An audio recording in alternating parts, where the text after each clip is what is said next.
Welcome to the Impact on the Ground podcast series. I'm Tiia Sammalahti, CEO of whatimpact.com, a tech for good company with the mission to become the LinkedIn of CSR. In this podcast series, we'll dig deeper into what it takes to make an impactful change in our society. I'll give a voice to charities, social enterprises, companies, grant makers, individuals, and government officials who all have one thing in common. They are keen to make a difference. We dive into practical solutions and observe the dynamics of those who have resources to give and those working with the beneficiaries on the ground. Let's start making an impact together. So, hello. Today we're going to be talking about impactful audio. And my guest here is Gavin Fenton. Hi. Hi, nice to meet you, Gavin. Nice to be sitting inside my own van. It's a bit weird. Yeah. Thanks for having me. I've never actually sat here before. Yeah, this is amazing. So we are literally sitting in a van at the moment, which has been turned into a studio. It's called Audio Mango, and Gavin runs this business, and he can take the studio anywhere. And what got you to this idea? Well, anyone who knows me knows I've always loved the problem.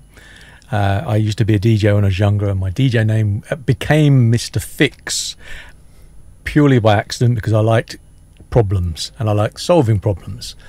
Back in the days when I started out, it was, can you get me on a guest list? The turntables don't work. So I was always the guy that liked fixing problems. So Mr. Fix was a joke name started. That's a very long time ago, too long to... So when that got out of the way, when I kind of established the name and my love of all things audio and all things music, I was doing some DJing, then I moved into management and tour management. I was having a lovely time, and I'd never not around loud, beautifully made sounds and music. Always, my whole every day I was at a festival, a concert, a DJ set, a gig, a radio station, and I was just surrounded by well-maintained, managed, engineered sound. And then COVID hit. Then, like everybody, I was looking for more entertainment. You know, I'd run out of Netflix, I'd run out of everything. Started to listen to a lot more podcasts, and I just couldn't believe the bad quality of the kind of audio that I was listening to. And then I realized it's because obviously people still want to interview their friends and their guests, but one of the guys is in Leeds, one of the guys is in London. How can you do it? So you have to use all the video conferencing apps, you know, all the ones we've all got, the Zooms, etc. And these are great, but if you really want to dissect a conversation, you can't have delays, you can't have gaps, and it's lovely to look in people's eyes, like I'm looking into your eyes now. There's something about a video call that just loses that little essence. So I got frustrated, and I felt it was maybe not giving the listener what they quite deserved. That's why I thought of creating this podcast van, so we could take guests in a COVID-safe environment to still do a face-to-face interview up and down the country. We could still get that wonderful content, that wonderful intimacy of a one-on-one, and just to enhance what I was quite worried about, that was kind of the future of this very fast expanding market of podcast. There you go. Yeah, this is amazing. I can even, when I'm having these headphones on and stuff, everything is so smooth. It's totally different experience than any Zoom call, with the bad Wi-Fi and so on. Yeah. Yeah. Well, we're self-powered. We have a battery here, so we can plug in, so we can plug into main. But we are self-powered. We don't rely on Wi-Fi because we're not doing anything live. So although we can do if needed, so we are just recording this at the best quality we can. Then we can do some post-production wherever we are, and it should sound lovely. It should sound a little bit better than what you've kind of almost had to listen to. Yeah, and I guess the impact here is really that you can also do the editing and all the finishing work in the van, so it doesn't delay any recordings to be then maybe used and sent further. That's right, for any communications departments or so on. So amazing. Today we are here talking about, collaborations on companies, grant makers, charities, social enterprises, individuals who want to make a difference, government officials. And yeah, it's all about communication, I guess. It just definitely. doesn't matter, you know, even if you collaborate and stuff, but you have to spread the message in order to benefit the beneficiaries, or in order to maybe create that goodwill that any funder or resource giver deserves. So it would be nice to hear your view on, you know, powerful communication. What does it take? Is it quality sound only, or where does it start from? Yeah, I wish it was as simple as only, because then we'd have some very poor speakers with just very good microphones, or very good sound engineers. I think the fact that people have been downloading podcasts in their millions and thousands, if you were to use your web server of choice and find out how the statistics of how people listen to podcasts over the last few years, it's crazy. It's the percentages are going through the roof. So people are definitely wanting to listen to content on demand more and more. They want to listen to things on demand. So my advice to people would be, you have to give them what they want. You wouldn't expect to turn on the TV or Netflix and someone's made the TV shown on their iPhone. You expect them to use some good cameras and some good lighting, and to think about what they're doing. And I think at the moment, people are in a strange little area of people want the content before they've almost learned how to create it correctly. So I think the most important thing is obviously have a great subject, and you have to be very passionate about your subject, and you have to want to be able to talk about your subject. You know, don't worry about judgment, and don't worry about fine-tuning everything. It's not a TV show, especially in the podcast area. I'll just chat about podcasts, I suppose, at the first. You know, people will listen to anything they say, and there's a truth to that. But people will get engaged, and you'll get fans, and you'll get true listeners if you make your content interesting, fascinating, do some research, and really think about your content. Treat your listener as if you wish to be treated. And that goes the same for public speaking, a TED talk. No matter what you're doing, you have to research, you have to feel passionate about what you're doing, and you have to be prepared to put the listener before yourself.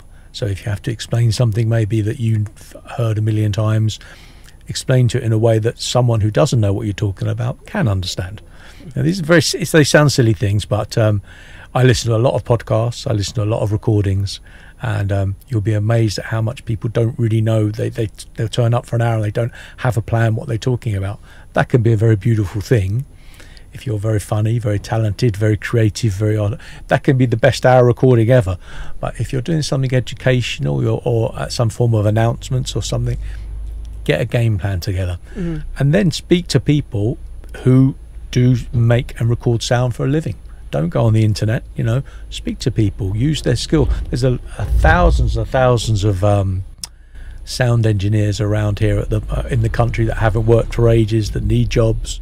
I truly agree. I mean, you have to have some kind of insight behind, obviously, your message, whether it's podcast or any other, like you said, public speaking. You want to make an announcement, and I guess it requires some kind of strategic decision behind whatever you've been doing. And if we now reflect to the CSR world, like company social responsibility and the collaborations with charities, social enterprises, there has to be some kind of vision that you share with these partners, and kind of the desire to make a difference and deliver some social value. And then you have you know, you can talk about these things forever. But if it's just a superficial, you know, we just gave £10,000 for this because we want to get some good reputation, and you don't have any ideology behind it, I guess the message is quite empty. No, I couldn't agree more. There's nothing wrong with that throwaway entertainment, but I think if you're talking about throwaway social issues, that's a very different subject. So if you want to get in the van and talk about Love Island and all this in this environment, if you want to, that's great. Yeah, and people listen to that. There's nothing wrong if you want to have a bath or you want to walk your dog and you want to listen to some nonsense, that's great. But if you are talking, if you're talking about charities and social, or even sports, for example, something that people feel very passionate about and that really connect to people on a much bigger level than some TV show, then yes, you have to understand what your involvement is and why, because then I don't think you'll give a true conversation about it. Yeah, and That's how I think, I guess, you know, well, it's been clear from day one that charities and social enterprises, they have grown as organizations through their mission. You know, they're a passionate people. They want to make certain type of difference. But I guess then the funders, whether they're grant makers or companies giving money, you know, skills, product service donations, they have to kind of really think that why do they want to be part of it and how it's linked to their, you know, company growth or their strategy. What is their company mission? And there should be some kind of view behind it. And then the collaborations become very natural because you are with someone that you share values with and you are passionate to make a difference. And yeah, definitely. But what are other ways then to use audio than podcast or, of course, you know, talks? But what else? How do you use these things in social media then in order them to be efficient and powerful? Yeah, it is crazy. You know, from people watching YouTube videos with one picture because they're just listening to the audio, to a podcast, to a talk, to a relaxation, to some meditation. I mean, I've had all kinds of inquiries about this service, which actually trying to work on, which I'm really into the idea of a meditation podcast series where the host wants to be going to different spiritual locations around the south of England. So we want to get as close to the sea as we can to record a podcast where we can actually kind of hear the sea in the background while she talks about it. So it's a fascinating thing. I think social media is a brilliant way to advertise yourself. So I think if you are using any audio on social media, it should be done properly. And there are lots of tricks to make what you do sound better on social media. A lot of old-fashioned audio technicians, record producers and music haven't quite caught up with the reality that people now listen to most of their music, most of their things through an Alexa, a phone, a laptop. You know, you have to change the way you slightly produce music and compress music and get it to people's ears for maximum impact. If you're scrolling through Instagram one day, you'll know if that's been done to suit a phone's environment. Oh, you'll okay. know. You'll hear it straight away. You'll hear, wow, that sounds really powerful, punchy, clear. The images are nice. They've used the right frame size of the promotion. The sound is great. There's lots of little kind of tricks you do that a decent sound engineer production should kind of know.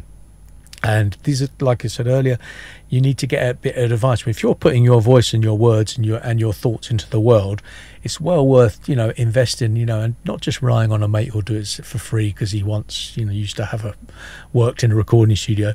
It's worth paying someone a couple £100 who really, you know, the entertainment industry needs the money. It's worth paying someone a little bit of money so they can really help you understand to get your voice out there as clearly and as beautifully. And then that, you know, money comes and goes. That few £100 will be gone. You'll forget about that within a few weeks. But then the results will be tenfold. People will start to engage with you so much better. So yeah, music, audio, spoken, jingles. Look, it's very, very important now. People are bombarded every day with well-made stuff alongside poorly made stuff. So you don't want to be left behind. You know, it's, and these things can be done at home. These things can be done. There are ways of doing these things, but you do need to invest a bit of time and effort into yourself. It's a craft, you know. Podcasting and audio and speaking isn't a hobby anymore. These are people's full-time businesses, you know. They're doing very well out of it. Yeah. I guess then it's not about just using it as a communication tool, kind of like for advertisement or promotional purposes, but you can also invent services like let's say beneficiary organizations might be or could be thinking innovative ways of using, you know, audio to serve their clients, like you were referring to, let's say relaxation, like, you know, kind of tapes that people are listening, but even, you know, helping out kids, well, like even learning languages, yeah? You know, so it can be in education, you know, this kind of mental health charities could be thinking about something, inventing something where people are actually in quiet environment listening to something and are not bombarded by the photograph or fast moving images and stuff like. More. So there could be a much bigger impact when the actual people are just focusing on the content and the message rather than blinky lights or images. I'm going to take every word you just said and put that on a T-shirt. Okay. I'm going to wear that T-shirt because I couldn't agree with you more. Put the blue screen down. We all use it enough all day. You know, your laptop, TV, put it down and then just listen to whatever warms your soul. And if that's a true crime podcast, so be it. No judgment. Just whatever warms your soul. Some interesting facts. I listen to a lot of statistics around podcasting, and I can't remember the exact, so I'm not going to pretend I remember the percentages, but a huge proportion and the vast majority of people listening to podcasts regularly are educational podcasts, and that's a lovely thing, isn't it? And they are, like you just said, they're doing things like a coffee break French, where you can repeat a few little sentences in your lunch break. You know, you don't have to sit there and watch videos on TikTok. You know, you can just put your headphones on, close your eyes, and you know you're in a little bar in Paris somewhere learning some languages. You know, these things can be done, and this is the strength of audio. It is the complete opposite of the bombardment of the stylized eye candy that you're fed constantly.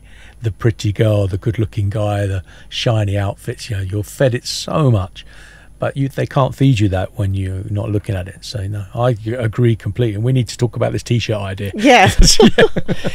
Yeah, and I also think that, you know, companies, you know, who anyway fund the charitable sector worth billions annually here in the UK only, and they are giving so many volunteering hours. It's been said that 11 million adults who are working are allocated volunteering days paid by, you know, the companies. And, you know, of course, people fundraise, you know, companies are donating grants, they are giving away services, you know. So it would be very important even internally in companies to communicate about the things that they do. Companies have hundreds or thousands of employees, and it's very hard to get the message across. If you're sending some kind of press releases or intranet newsletters, it's not that everybody is listening to them or reading, you know, them. But if there were this kind of a voice related messaging channels that people could actually, you know, listen to some company representatives talking about why did the company do this, or success stories, testimonials, people telling stories, you know, how did they help, let's say, their community and stuff. It might be very inspiring and people would really pay attention. Oh, yeah. Because I know that a lot of companies struggle, let's say, with the volunteering percentages. People are, you know, they like to volunteer, but they don't find the opportunities. They're kind of like, okay, how does it go? What charity should I contact? Obviously, we at What Impact help them all a lot. I mean, we have a huge service package for all this, but in general, you know, if they were to hear this kind of stories, you know, kind of insightful stories, you know, how other people experience volunteering, how did they do it, they could even introduce their favorite charities to this kind of maybe podcast or some kind of a audio recording. I think many employees could be listening to these things and really kind of learning from them, and then it would help them to, you know, go further with their volunteering, because they always have to take their own initiative. There is no volunteering that is somebody else is facilitating for you, unless it's painting the fence. You know, that somebody organizes you paint a fence for a day and disappear, and those activities are not very impactful. So if you really want to kind of use your volunteering days, for instance, or company funding into something meaningful, you have to get into the charities, you have to get to know them, you have to know what you're doing in order to make an impact. And I think this kind of audio as a channel or a method to take the message further would be powerful. So even companies internally thinking. And I don't know, do companies have internal podcasts? Have you ever heard? That's a good question. You know, I've worked with some pretty large companies during the lockdown, and internally trying to keep their staff motivated, DJ streams from home, this kind of thing.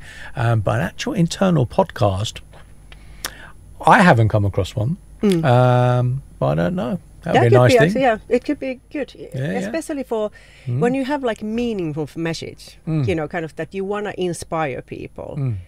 I think it's worth a good conversation. Yeah. And peaceful environment. Yeah. That would be But hey, Audio Mango, is now setting up, and are you planning on setting other vans, or is this now this one van, or? Well, so we're in this is, I suppose, the flagship, the flagship and the only Audio Mango at the moment. So we're in quite a nice Mercedes that we've had converted.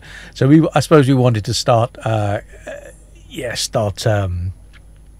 not that top sounds silly, but we wanted to take it very seriously from the start. So we thought we'd get a kind of VIP style van.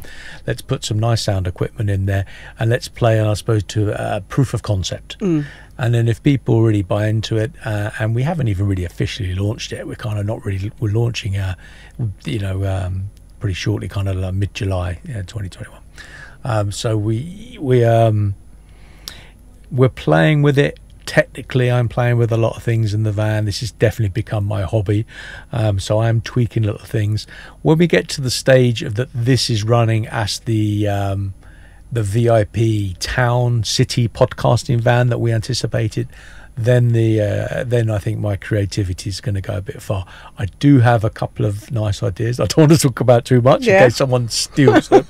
But I do want to make one. I do want to make one specifically for music festivals, where we can interview artists and that kind of thing, and people take some reviews on festivals. So obviously, we're in a very kind of blacked out limousine style vehicle at the moment. That would definitely be something a bit more funky, maybe a VW camper, and we'd have some things that open up. That'd be cool. I did have a conversation with the guy who wanted to convert an ice cream truck, an ice cream van, into one.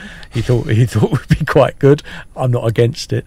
I do have a couple of lovely ideas for political and political comment and social commentary, which would probably be the next step, keeping on the city feel. But you never know. I would also like to go into other areas of audio, because we do produce music, and and I think it would be great. The guys that converted this the van, this is Coachworks. Southeast, let me get their name right. Southeastern Coachworks, who are in Faversham, Kent. They did the conversion from the original van, and they have done a lot of fabulous van conversion. They created the Google Smart Truck, Defected, which is a British dance music label. They created the Defected van that goes to festivals and things. They're very good at what they do, and I am thinking, wouldn't it be lovely if we had some kind of podcast instruction charity vehicle that we could maybe get to schools, get to places where maybe they don't have the facility of getting to these wonderful shiny big city studios, and actually teach kids about audio and sound and recording and playing in so for this we would probably be looking at a double-decker bus. So that would be a very large project. So you have charitable ideas. Yes, definitely. Like everybody who cares about anything always wants to make a difference. That's in us individuals. And that's such a great idea. I'm hoping that some charity or social enterprise picks this up, because you might be wanted to collaborate with some who has already access to the schools. And then also I hope that some funders pick it up, because that would be nice. Because it is so that kids today have to learn about these medias and vehicles to take message further. And like you said, that the schools, very rare schools have recording studios and to teach kids, and at least they are not available for everyone. For some kids that take those courses, but then not the rest. And can I just say as well, when they do have recording studios, they're always very radio orientated, which is great, but that's a little bit old fashioned in 2021. There's more than just radio. Like saying, people want radio on demand now. Imagine 10 years ago and someone said you'd be watching Netflix, you wouldn't be watching TV, you'd be watching your show when you want to watch your show by pressing this button, and then you watch your show at 2 in the morning or 3 in the afternoon. That concept was a little bit crazy 10 years ago, and I do think in about another 10 years time, radio on demand or audio on demand will be a huge market. So I think kids shouldn't just be taught how to present a radio and turn up a song. They should be taught the importance of audio, because I do already see a backlash for videos. I read very happily read, and say I used to be a DJ and still DJ a bit. I very happily read Fabric, which is a very famous kind of border underground club in London, a very large, important club in the world of dance music, has announced that when it reopens after lockdown, they will not be allowing mobile phones in the club. Now, this has happened in Berlin, happened in a couple of other cool capitals around the world, never happened in London before. So this, to me, it makes me very excited. So then people will just be listening and enjoying to the moment they have, not recording to relive it again. Yes. So if this is the start of a trend where people might be moving away from the relying on their phones, the more and more importance there is between the truth and the purity of learning to understand the audio world. Yeah. Oh, that's so cool. But Audio Mango does some charitable work already. Would you like to tell about it? What is your CSR program? And I want to say to every listener now that it doesn't matter how big or small your company is, whether it's a one man and a van, or whether it's 1,000 people working for a finance company, everybody can make a difference and have a CSR. So what are you doing for your social responsibility? Well, I agree completely. You know, we've already invested our money into this van, so at the moment we are the only thing I am costing is, other than a bit of diesel, is time. So I think everybody can afford to give away some time. So we've worked with about 2 or 3 charities. In the south of England mainly, and because I come from the entertainment world, because I come from the music world, it's obviously something that's very close to my heart. And when I saw my phone book was just full of people who lost their jobs overnight, there was a very weird furlough system, there was a very weird most people who work in the entertainment business, from actors to DJs, are all self-employed. And definitely for the first 6 months of lockdown, there was a huge gap of confusion and despair amongst a very, a massive industry, and which led to the creation of this van. So when the van was created, I knew that the first kind of charitable events that would be somehow connected to this world. So we worked with a couple of organisations, iStream Radio, which is a new little radio that's come up, who are now they're starting streaming and creating a radio station from home. Had a lot of issues before lockdown, like everybody. They haven't been put under. They're trying to get themselves together. They're a community-based radio station, and they are giving anybody the chance to show that they can DJ online, like anybody, from your grandmother to your next door neighbour. And this is great, and they're kind of video from it. It's a wonderful thing. So I like these guys, and actually they helped me with a couple of other charities that they were connected to.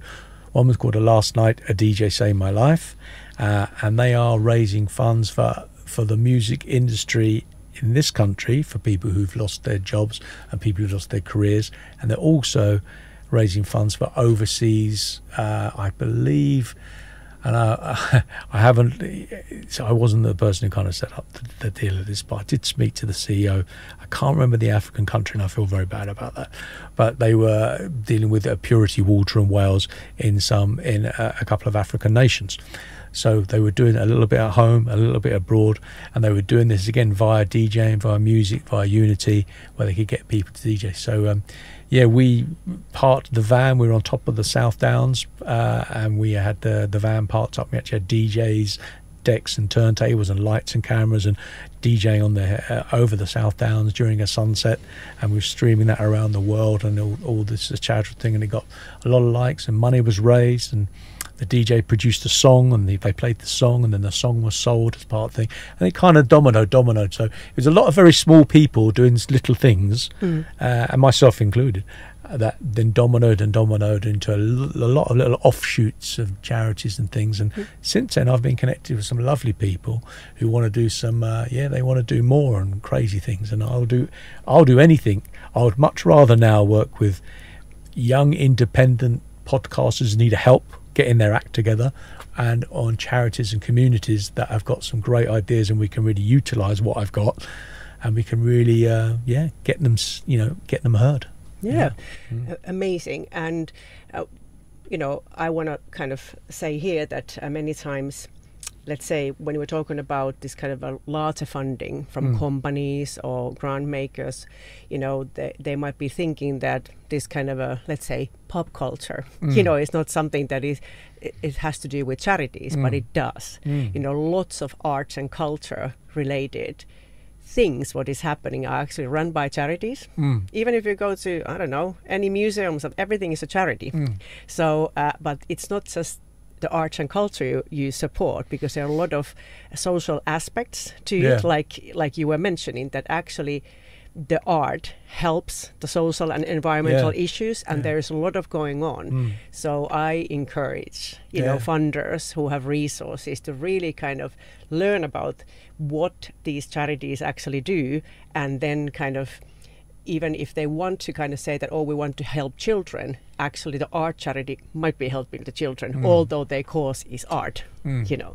So art itself, it's not the cause, it is what you are doing with your art. What is the difference you want to make, you know, create with your art. I think it's important to get deeper into charity, social enterprise world, social value delivery world, which we are now trying to do here with What Impact, and then really learn about these organizations, like you said, interesting people, interesting change being created, and the community and the unity that comes with these collaborations is amazing. Yeah, well, I think I do think we're in a bit of a reset mode. You know, I do think we are in a, you know, the UK 2.0, 3.0, whichever version we're on, I lose track now. And transparency is great, and I think some old-fashioned values of just believers, this is what we do, aren't relevant now. So you have the wokeness community, you have a lot of people very angry about a lot of situations, and I think full transparency. I think explaining who you are in to the way that now this and the next generation will understand, it's very, very important, because otherwise we're going to get another divide like we're having at the moment. And I think there is a divide with that. We had the massive technological revolution of the mid-90s, and that's put a permanent divide with the elder generation now, and that's never been gapped. You know, the silver surface and these other words, it's never been gapped. It has been a divide, and we don't need another divide now after you know, this version of the world now. I think the gap, and if kids don't really understand, and if a 20-year-old doesn't understand what a charity is and what they do and how they work and who they are and the reality of the situation, then they're going to get their information from a very unreliable source, and then they'll get some very bad information. You know, so again, the importance of owning your own brand, whether it be a charity, a clothing shop, whatever, understanding and conveying that to people in a well presented professional way, so you can keep that nice and clear and clarity. And it will, you know, I'm sure from your experience, this will gain you more loyalty and more real interest in what you're doing, rather than a passing, floating interest. Yes, you know, I believe that. Yeah, I believe that wholeheartedly. Yeah. Definitely. And I guess, you know, actions are the only things that matter. You know, people can talk their talk, and I guess people are very frustrated at the moment if there are just lovely talks, and, you know, there are, you know, people saying, whether it's government, whether it's companies presenting like high level visions, but they don't then demonstrate actions, and that makes people angry. And therefore I think it's responsibility for every organization to really take action, prove that they're doing transparency. You know, they said, hey, we are walking the walk, you know, and then when you communicate it efficiently, like we were just discussing, then, you know, that's the best outcome for everyone. That's everybody benefits. Yeah, I agree completely. That's the future. Then if there's no if there's nothing to hide, then you can't find it. So if you know everything, and then I do think people would really get behind all forms of movement. You know, you see a headline, the gaslighting headline of an event, of a march, of a charity, of a whatever it is, and you can get fixated on on the headline without really knowing the context of what you're talking about. And we're all guilty. However much I think I'm not, I'm sure I am. Everyone has a knee-jerk reaction, but I then hope I have the patience to at least find out, and I would love to find out from them. Yeah. I still, maybe naively, I still do think that people are good. I have great happiness and future with the world. I'm happy we're coming out of lockdown soon. I'm excited for the next few years, and I personally think it is going to be a wonderful time. Not a horrible. I don't think this is the end of the world by anywhere. I think it's going to be a wonderful time. And hopefully people are more charitable. You know, people have clapped the NHS that have never even really thought about what the NHS ever was. They just go to their doctor. So that's their thought process. But maybe now they've actually understand what the NHS is a little bit more. And for any company nowadays, I mean, if you don't really walk to walk and you don't prove that you're actually doing the deeds and contributing to society, they are the ones who will be losing the workforce, their clients, and so on. I understand. Companies are taking now the front runners, the CSR, you know, their community engagement activities, investments to social value at their core, in order to also secure their growth as a business, because the time is over for companies just to make money. I think health and well-being, I probably couldn't have said health and well-being without having a little smirk or smile a couple of years ago. There's no smirk or smile when I say health or well-being now. I believe the importance of it. I've seen what's happened to friends and family. I truly believe about health and well-being, and it can be many. This is just like, you know, I like food. There's a lot of food. I think health and well-being can be a million things, but I really truly believe that yes, all companies are going to be take this very seriously. Funnily enough, actually, on our way here today, I was listening to a great talk show, which was very fascinating, and they were actually explaining about how, I believe it was either Finland or Iceland, I missed the beginning intro, have just released the findings of they did the longest study, the longest amount of people for running a 4-day week, and the results are fantastic. Every company was more productive. No company was in any way negative, but the most companies were either the same or financially better off. What a wonderful thing. Yeah. For a 4-day week. Yeah. So health and well-being. Yeah. Cheers to that. Yeah. Okay. Thank you, Gavin, so much for this podcast interview, and all the best for Audio Mango. And we'll enjoy your services as well. Yeah. All right. Okay. Thank you. Bye.